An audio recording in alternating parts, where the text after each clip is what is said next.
today in Rich in Relationship. We're going to talk about... The symbol of money means something different to everybody. It has been proven repeatedly that men suck at multitasking, right? And women, though multitasking isn't desirable, are better at it. This hook in my mouth, is it really what I want? Or is there something else that is really going to ring my bell that money can help me with, but money isn't necessarily the thing? Hey, welcome to another episode of Rich in Relationship. I'm your host, Rich Heller, and today we are with Christine Luken, who is a financial dignity coach. I love the word dignity in that title. As founder of the financial dignity movement, Christine has coached hundreds of high-earning professionals, business owners, and divorcing women to pay off staggering amounts of debts and massively increase their net worth. She is the author of 4 books and the host of the Wealthy Woman Book Club. Christine blends wise money management with emotional intelligence, and we're going to have this in the meeting notes, but you can find her at christineluken.com. And if don't worry, at the end of the meeting, we will explore all the ways you can find and meet Christine. Christine, how are you? I'm awesome. Thanks for having me on the show. Thank you for being on the show. Christine and I are new video buddies, right? It's amazing that post-pandemic, I'm still meeting people virtually. And you know what? I'm going to make a commitment here, Christine. One day we got to have coffee together because video's not enough.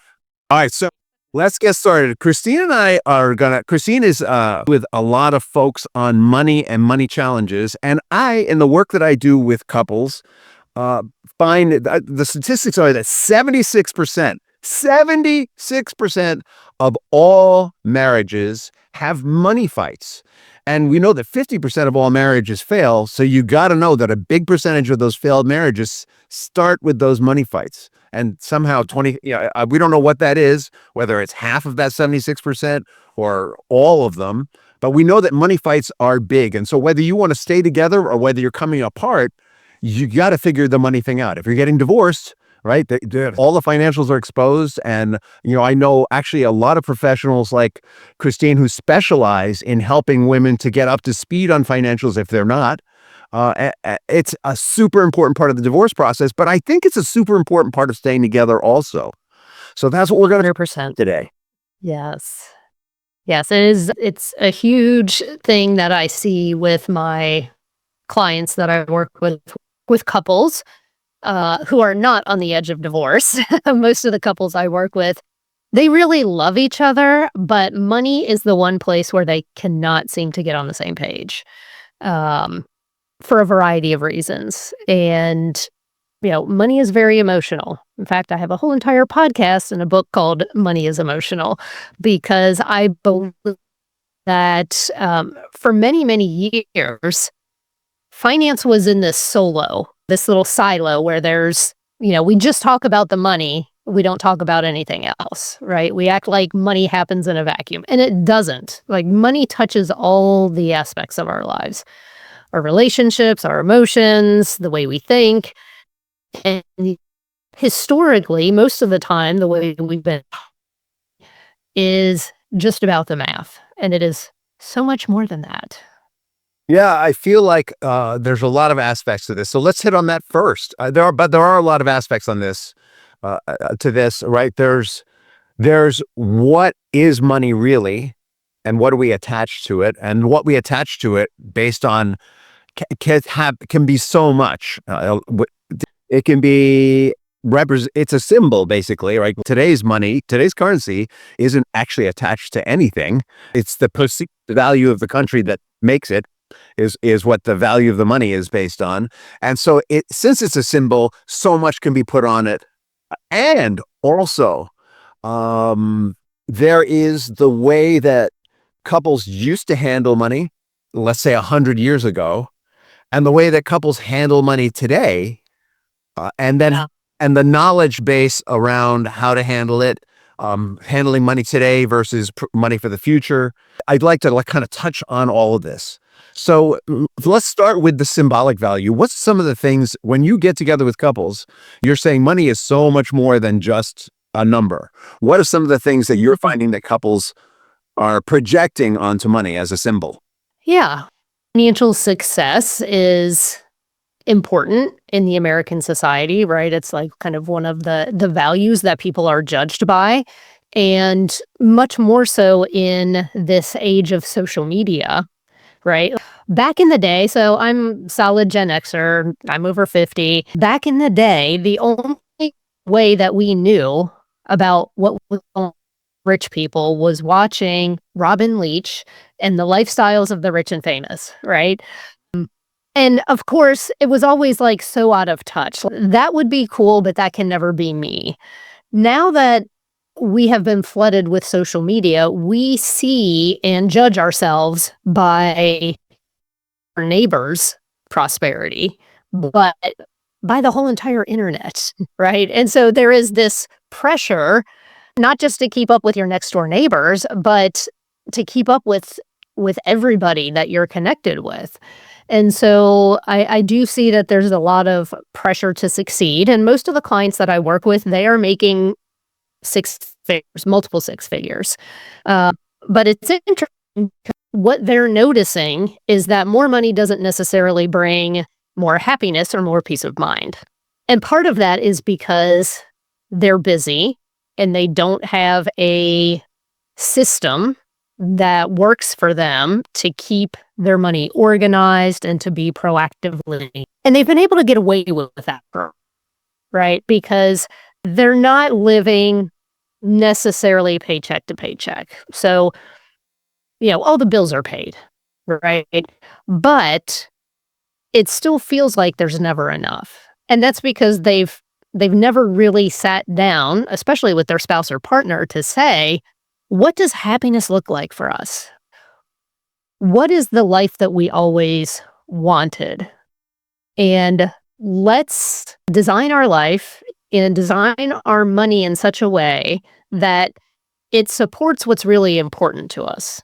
They've just kind of managed and handled things as they come along, right? They get a raise, they get this surge in business, and they don't really have a plan. They're just kind of flying their pants.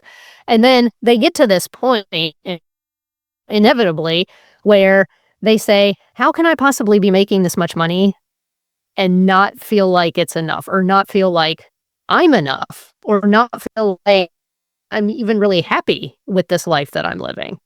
And so it's really about shifting from money is going to make me happy to my happiness, not to be the source of it. Can I read between the lines a little here? All right, so Yes. it seems like what you're saying is a lot of the folks that you're working with are actually, they're people of means, relative Yes. speaking, six figures and up. Yeah. And because maybe they've been trying to just keep all the plates spinning as their wealth grows, which is pretty common, right? People have kids, it's overwhelming, but also there's this hook, right? There's this kind of this social hook, right? What they're seeing on social media, what they're seeing what the Joneses do, because they're so busy spinning those plates that they sort of get the hook pulls on them, and they haven't taken the time to sit down and really think about, is this hook in my mouth, is it really what I want? Or is there something else that is really going to ring my bell that money can help me with, but money isn't necessarily the thing? Yes. And then, if you want to layer on top of it, all of us grow up learning different things about money, either or covertly. So some of us may have formal education about how to manage personal finance. Maybe our parents taught us, babies. Yeah. But some of us grew up not really learning anything formally. Isn't it amazing that the school system does not teach people about money? But that's a whole podcast episode in itself. It is. Totally is. But you are learning things by association in your environment. So as a little kid, you saw your parents interact with each other and with money, and we picked up these stories. We picked up, I love the way that T. Harv Eker puts it in his book, Secrets of the Millionaire Mind. He calls it your money blueprint. you're going through life, you observe and you learn and you take on different things about money, and it becomes part of your rating system, like your money blueprint. But then not really conscious of what's going on. You're just operating out of these stories that you've been told or that you witnessed. Now, your spouse or partner grew up with completely different experiences than you did. Right. And There's might so, be some overlap, but yeah. yeah, there might be some overlap. However, the symbol of money means something different to everybody Yep. based off of their own personal experience, what their parents taught them or didn't taught them, what they learned about money. And so, you've got this societal pressure, first of all, but then if you and your spouse haven't sat down and had conversations about this, you are operating off of one blueprint and they are operating other blueprint. And so when you put them together, financial house looks a little wonky. Let me contextualize. Right? Let me contextualize this a little. A couple can be speaking the same words about money and have different meanings for those words. I once heard a guy say, actually, it was a preacher. A preacher once said, from the pulpit, he said, there are as many forms of Christianity as there are individuals participating in the church. Right. So basically, he said that you interpret this differently. Each and every one of you, we're all using the same words, but but God means something different to everyone. So some people, there is no God. But even in the atheist world, the not God there's many versions of not God, because we all have different lenses. We all have different filters. We all grew up a little differently. And you all use words slightly different. So I totally get that. And so let me throw in a wrench, right? It's what we're talking about so far is, right, money is very symbolic. The meaning that we put on that has to do with how distracted are we just trying to keep the plate spinning and the input from the wider society. And then there's this inner stuff. We all grew up in different families with different levels of wealth and different feelings about money. Some of the families have closer connection to the depression. So there's depression era stuff. Some of them are further from it, and that just means nothing to them. There's all this stuff that we all have individually about money. And then let's just throw in that mostly, I'm not saying there aren't same-sex marriages, but a larger percentage of the marriages are male and female bodies, right? Even in same. So how does that complicate things? Well, I mean, as you know, our brains work differently. Our hormones do actually affect how we process emotions. There was one comedian, and I can't even remember who he is, but he has this wonderful bit about how men's brains work and how women's brains work. And he's basically like, for men, when they think about something, it's like opening a single box. One box, and they think about one thing at a time. And when they're done thinking about it, they close the box, and then they can think about something else. Women can have like 20 boxes open at a time and be thinking interchangeably about all of those boxes and how those boxes all fit together. And for men, they just don't get that. And women are just like, I don't understand how you don't get this. So let me just back that up with science, right? So the science on this is that brains that evolve in an estrogen-laden body, not that we don't both have estrogen and testosterone, by the way, we both have those hormones, but a body that has more estrogen, that brain's got more connections between the lobes, and there's a lot more movement between the lobes than a body that evolves in testosterone. That's part one. Part two is that it has been proven repeatedly that men suck at multitasking, right? And women, though multitasking isn't desirable, are better at it, right? So even though it's a comedian and he's just telling time old tales, the science really does back this up. So how does that show up in the context of money and the misunderstandings about money and who manages what? Well, there are some people who feel more naturally inclined to manage money. And I would say usually that's the person in the relationship who actually enjoyed math in high school and naturally enjoys organization. People with a more artistic bent usually are the ones who say, I'm not good with numbers. I don't want to manage money. Like, this feels harder to me. Now, everybody has the capacity for money management. That's the one thing I tell people. Now, someone may have an easier time of it, but there is a range.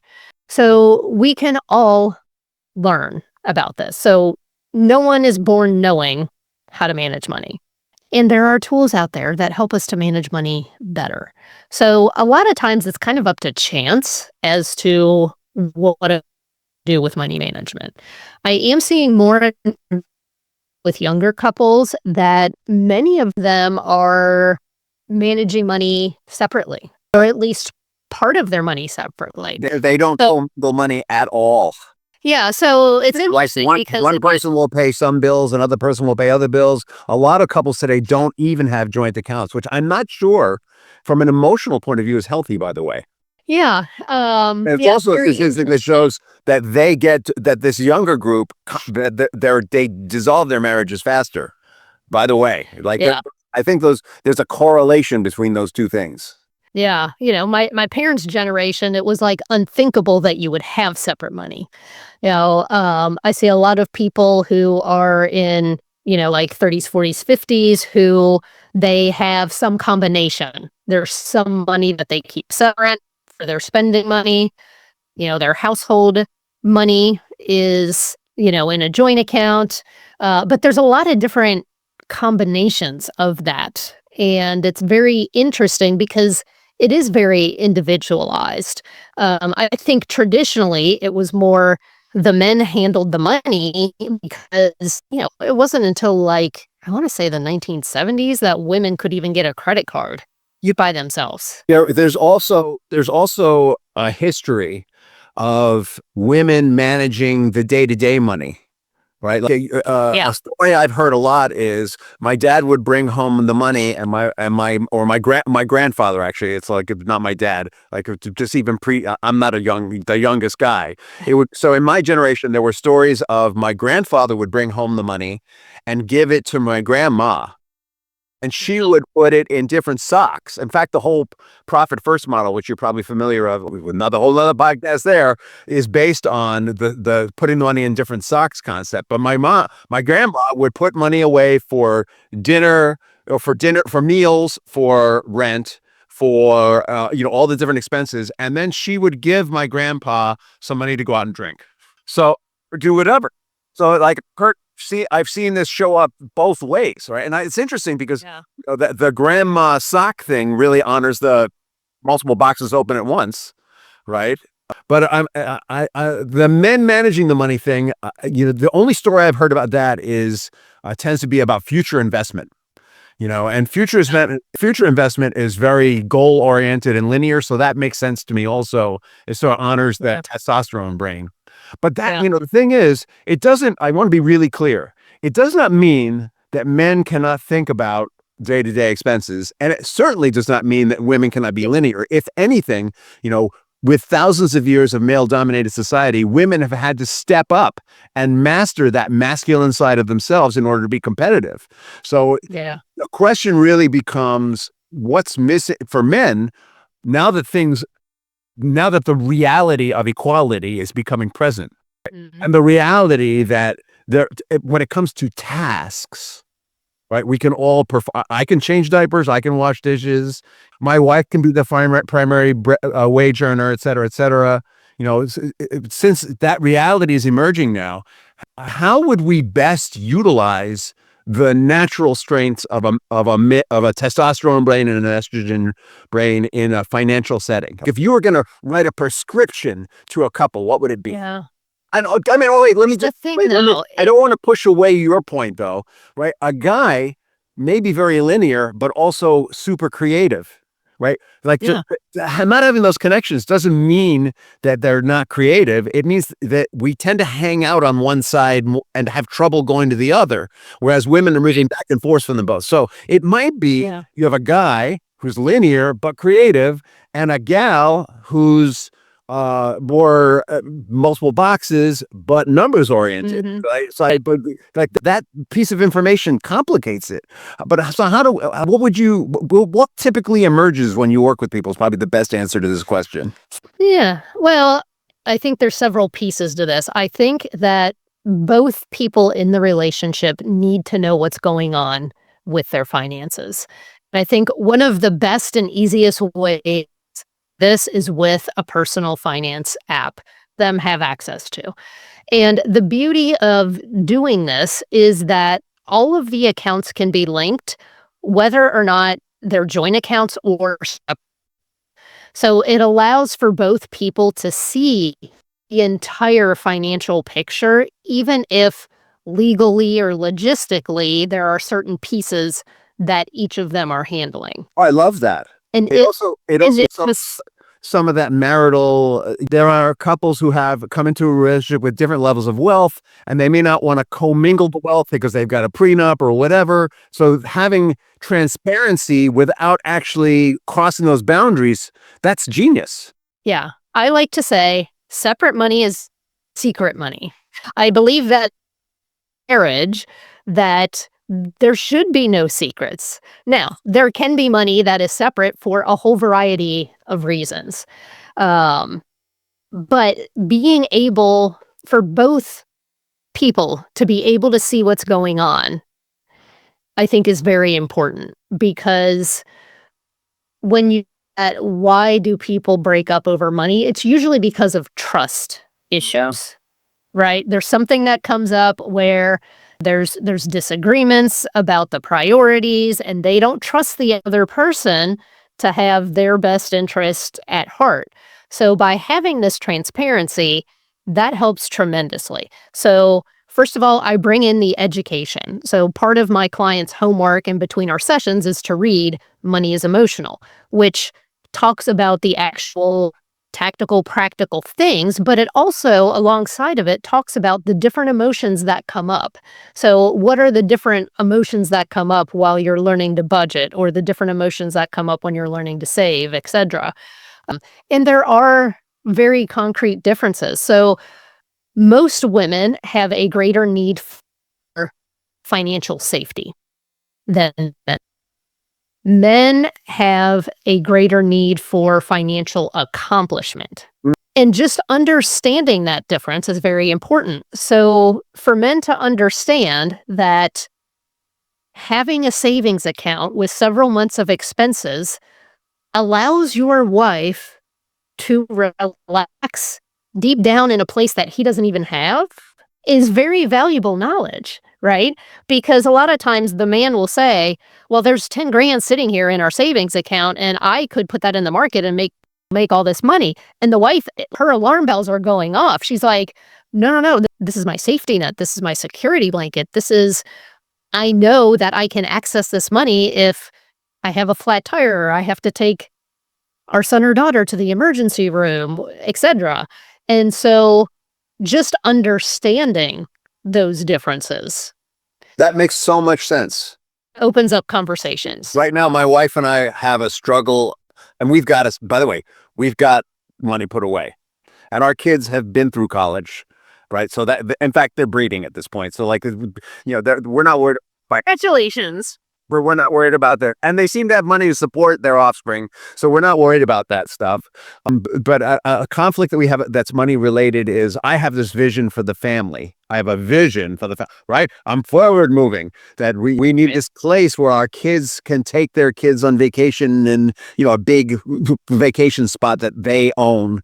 And of course, the conflict for my wife is, well, where are we going to find the money for that? Without pulling from our safety fund, without pulling from or without stressing out our situation. So it's an example of what you're talking about. I'm very linear. She's very ecological about it. Going back to, actually, no, let me first summarize what you said. So the first thing is you work with people to have financial transparency, right? Yes. Because secrets, it may not create what we call in my world financial infidelity, but it certainly creates the fear of it. The lack of transparency will bring up the fear of it. So first is financial transparency. The second is for both parties to be educated around the symbolism, all the things that we can put on money. And it sounds like the third part is to have some awareness of how men view money and risk around it, and how women view money and what level of risk they're willing to tolerate in different contexts. I'm also curious about there's a lot of social hangover around roles, right? And something we talked about before we actually started this show, Christina, guess what? We talked before we started the show, guys.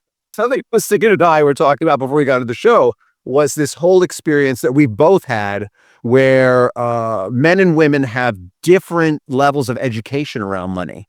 And because it's not in the school system, right? And also because there's some old cultural norms that we're still shaking off. So how does that impact your work with people? Yeah, it really is about where they are and what they know. Now, usually when they come to me, they're willing to be transparent. They know that this is part of the problem. And, there are sometimes people, other than paying the bills, I don't really know anything about investing, the basics of how to build up my credit score. I don't know much of anything. And then you've got somebody else who says, well, I know all about investing in X, Y, and Z, but I also know that I have this hang up where I like to spend emotionally, and I love betting on sports teams, and sometimes I spend too much. Make up for that by, putting more money into my investment accounts. And so, you start to bring in these threads of, okay, we've got the logical knowledge of money, and then we also have the emotional intelligence around money.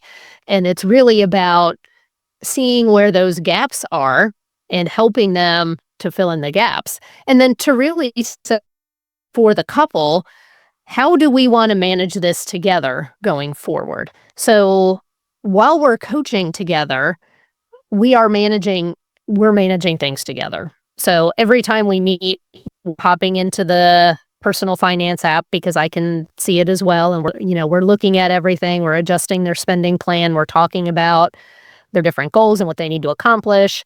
And then I will ask them, I will say, okay, we're not going to meet again for 2 weeks, but one of you needs to hop in here and make sure that your transactions are going to the proper categories. Like, is that going to be you?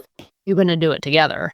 And so then we start to break down and see, okay, who wants to take responsibility for these financial tasks?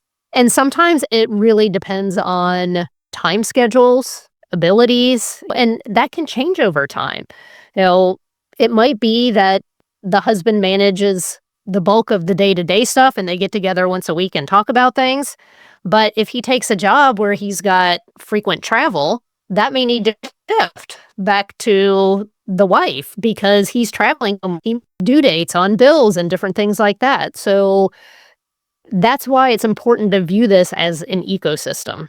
And as your finances grow and change, there's going to be new things that you need to learn about, right? When you're coming out of struggle, you're probably learning things about debt restructuring and repairing your credit and just the basics of how do we budget and create and manage this going forward. Well, once you get to this place where you're like, okay, well now we're starting to grow and change, and maybe you're going to invest in real estate, in sophisticated investments. All of a sudden, you've got a whole new set of things that you have to learn. I understand that you're doing some really impactful work with women around this. Yes. Yeah. So last year, I launched the Wealthy Woman Book Club, and this is for women in the making. So there's not an income or a net worth requirement. It's a requirement that women want to expand their wealth, whatever that means to them. And so every month we read a money book together, and we have 2 live meetings where we dive into the meat of it and we talk about it in a confidential setting. So what's great about this is that a good percentage of the women, their husbands are also reading the book. So even though the husbands are not allowed to come to the meetings, the husbands are still reading or listening to the book with them. So this actually facilitates a lot of really good conversation together. It's just been amazing. It's been so good that as I talk to financial planners, especially female financial planners, they've been saying, "Oh, I've thought that starting a book club is a good idea, but, just the thought of, like, picking everything and figuring out the questions just seems overwhelming." I reached out to some of those women and I said, "Hey, like, if I white label this as your women's money book club in a box, would you want that?" Yes. So, it's gonna be available early June, probably by the time this podcast goes live. So for me, I really see this as a multiplication. I want to create these communities of women where it's safe to talk about money. It's safe to process your feelings around money. And then they can take what they're learning about themselves and about money, and they can take those things that they've learned and they can have conversations with their partners and improve their family's finances. Brilliant. I love it. How can people learn more or find you, find this book club, find you? Give us all the deets. Yeah, well, if you go to christineluken.com, you will find everything there. My particular chapter of the Wealthy Woman Book Club is at this point still accepting members. We haven't closed the chapter yet, but my goal is to really multiply this through other financial coaches, but first through financial planners, just so that they can have this community with their female clients. Because what I have found for most financial professionals is that clients who have the financial education and the emotional intelligence are better clients. They're not the clients that you have to talk off the ledge when the stock flips because of tariffs or whatever else is coming in the future, right? Yeah, having more financial education is a good thing. It's good for us, but it's also good for the generations that are coming up under us. Absolutely. What's the last question I ask people on this show pretty consistently is, what's the legacy you want to leave behind, Christine?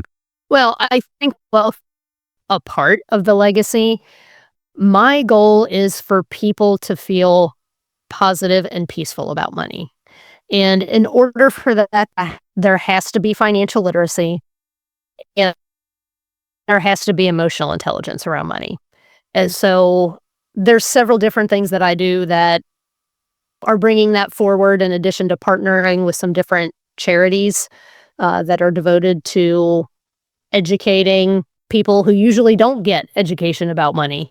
And through the Wealthy Woman Book Club and different things that I'm doing is I don't want people to be stressed about money. Nice. Because I personally know how hard it is. Yeah. Because I've been there. I've get it. I've gotten the cereal boxes with no color on them, the 10-pound block of American cheese from the federal government. So yeah. All right. Well, thank you so much. This has been amazing. And I encourage the listeners to reach out to Christine and find out about the book club if you're interested, and anything else regarding money and dignity. I love the name of your company. Thank you for coming, and we'll talk to you again soon, Christine. All right. Sounds good. Thanks for having me.